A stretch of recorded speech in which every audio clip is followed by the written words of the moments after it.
সারা দেশে চলছে vitamin A plus campaign. 2.5 কোটি শিশুকে ভিটামিন এ ক্যাপসুল খাওয়ানোর লক্ষ্যমাত্রা জানালেন স্বাস্থ্যমন্ত্রী। এবং জুলাই গণ অভ্যুত্থানে রামপুরায় কার্নিশে ঝুলে থাকা তরুণকে হত্যা, ডিএমপির সাবেক কমিশনার হাবিব সহ 5 পুলিশের বিরুদ্ধে রায় আজ। দেখছিলেন ক্রাউন সিমিং সংবাদ শিরোনাম, এবারে বিস্তারিত। শুরুতেই বিশ্বকাপ ফুটবল প্রসঙ্গ। মেসি আর আর্জেন্টিনায় মজাচ্ছে বাংলাদেশের সমর্থকরা। ঢাকা বিশ্ববিদ্যালয়ের শিক্ষার্থী থেকে শুরু করে সাধারণ দর্শক সবাই সামিল হচ্ছেন আকাশী সাদার মিছিলে। টিএসসি প্রাঙ্গণে আর্জেন্টিনার জয়ে মাতোয়ারা হাজারো সমর্থক নিচ্ছেন বিশ্বকাপের উত্তাপ। বড় পর্দায় খেলা উপভোগের মজাই আলাদা বলছেন সর্বস্তরের মানুষ।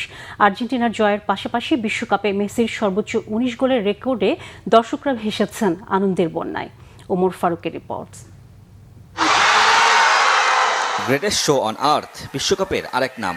উন্মাদনায় মাতে বিশ্ব, মাতে বাংলাদেশ। যদি খেলে আর্জেন্টিনা তাহলে তো আর কথাই থাকে না। জনপদ জুড়ে আকাশে সাদা ঢেউ, ছেলে বড় বাদ থাকে না কেউ। থাকেন যদি মেসি, উত্তেজনার পারদটা বাড়ে আরেকটু বেশি। প্রতিপক্ষ যেই হোক, আলজেরিয়া, অস্ট্রিয়া কিংবা জর্ডান, নতুন উদ্যমে যেন জাগে টিএসসি প্রাণ। চারিদিকে শুধু মেসি মেসি স্লোগান। প্রথমার্ধে জাদুকর ছিলেন বিশ্রামে, তাতে কি আলবি সেলেস্তের জয়রথ থামে? জর্ডানের জালে 2 গোল, জায়ান্ট স্ক্রিনের সামনে দর্শকদের শোরগোল। আমরা সবসময় মেসি দেয়, সবসময় আমরা মেসির গোল দেখতে অভ্যস্ত ফিরিকিকে, কিন্তু লোসেলসো দিছে, খুব ভালো লাগছে, গোলটা খুব সুন্দর হয়েছে। এখন আমাদের মনে হবে যে ওয়ার্ল্ড কাপ শুরু, ওই গ্রুপে কি হচ্ছে না হচ্ছে আমাদের দেখা বিষয় না। এখন হলো আমাদের দেখা বিষয় আর্জেন্টিনা কি করে। এটাকে একটু চাপ অনুভব করতেছে, আর বাকি যেই দলই আসুক ইনশাল্লাহ আর্জেন্টিনা জিতবে। প্রথমার্ধে নামলেন সর্বকালের সেরা, মাত্র 40 মিনিট, তাতেই তার পায়ে গোল পড়ল ধরা। সর্বোচ্চ গোলে মেসির হলো 19। সমর্থক বা প্রতিপক্ষ সম্রাটকে জানাচ্ছে কুর্নিশ। সামনে নকআউট পর্বে মিনিমাম 5টা গোল হবে ভাই, বুঝছেন? আমাদের বস আছে না, বসই হ্যাটট্রিক করবে ভাই। ফার্স্ট টাইম এখানে খেলা দেখতে আসলাম, সো জিনিসটা অনেক ইন্টারেস্টিং প্লাস অনেক ভালো লাগলো। This time also we hope that Argentina wins. Group পর্বের চ্যাম্পিয়ন, জয় টানা 3 ম্যাচে, নকআউটে প্রতিপক্ষ কেপ ভার্দে, তাতে কি যায় আসে?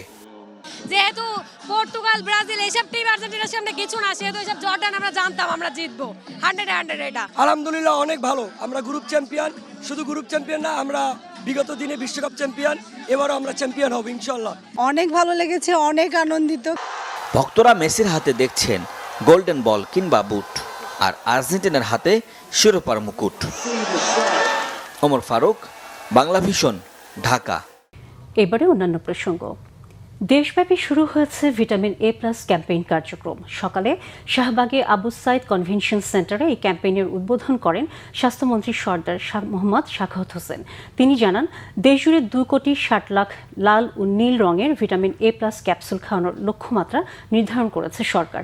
এর মধ্যে আজই খাওয়ানো হবে 2.55 লাখ। হাম প্রতিরোধের লক্ষ্যমাত্রার বেশি টিকা দেওয়া হয়েছে উল্লেখ করে স্বাস্থ্যমন্ত্রী বলেন, ভিটামিন এ প্লাস ক্যাপসুল টিকাও হাম প্রতিরোধে সহায়ক ভূমিকা পালন করবে। আমরা ইউনিসেফের মাধ্যমে পর্যাপ্ত পরিমাণ ভিটামিন এ ক্যাপসুল আমরা সংগ্রহ করেছি। আমাদের হাতে বর্তমান 2,60,00,000 ভিটামিন এ লাল এবং নীল আমাদের হাতে স্টক রয়েছে। তার মধ্যে আমরা আজকে এই ক্যাম্পেইনিং ভিটামিন এ সংশ্লিষ্ট বয়স্ক বাচ্চাদেরকে খাওয়ানোর কার্যক্রম শুরু করেছি, যার পরিমাণ 2,55,00,000 ট্যাবলেট আমরা ভিটামিন এ ক্যাপসুল বাচ্চাদের খাওয়াতে শুরু করেছি। এদিকে সারা দেশে চলছে জাতীয় ভিটামিন এ প্লাস ক্যাম্পেইন। সকাল 8টা থেকে শুরু হওয়া ক্যাম্পেইন চলবে বিকাল 4টা পর্যন্ত। 6 মাস থেকে 59 মাস বয়সী প্রায় 2,35,00,000-এর বেশি শিশুকে ভিটামিন এ ক্যাপসুল খাওয়ানোর লক্ষ্যমাত্রা নির্ধারণ করেছে সরকার। স্বাস্থ্য ও পরিবার কল্যাণ মন্ত্রণালয় এবং ইউনিসেফের সহযোগিতায় 6 থেকে 11 মাস বয়সী শিশুদের একটি নীল রঙের এবং 12 থেকে 59 মাস বয়সী শিশুদের লাল রঙের উচ্চমাত্রার ভিটামিন এ ক্যাপসুল খাওয়ানো হচ্ছে। নির্ধারিত দিনে কোনো শিশু ক্যাপসুল গ্রহণ করতে না পারলে পরদিন সংশ্লিষ্ট উপজেলা স্বাস্থ্য কমপ্লেক্সে গিয়ে তা গ্রহণ করা যাবে। এছাড়া 12 জেলার 58টি দুর্গম উপজেলার জন্য আরও 4 দিন বিশেষ কার্যক্রম চালু থাকবে। জুলাই গণ অভ্যুত্থানে রাজধানীর রামপুরায় কার্নিশে ঝুলে থাকা এক তরুণকে গুলি করা সহ দুজনকে হত্যার ঘটনায় মানবতা বিরোধী অপরাধের মামলায় ডিএমপির সাবেক কমিশনার হাবিবুর রহমান সহ পুলিশের 5 জনের বিরুদ্ধে রায় পড়া চলছে। 5 জনের বিরুদ্ধে এ রায় দিচ্ছেন ট্রাইব্যুনাল 1। এই মামলায় তদন্ত কর্মকর্তা সহ মোট সাক্ষ্য দিয়েছেন 13 জন।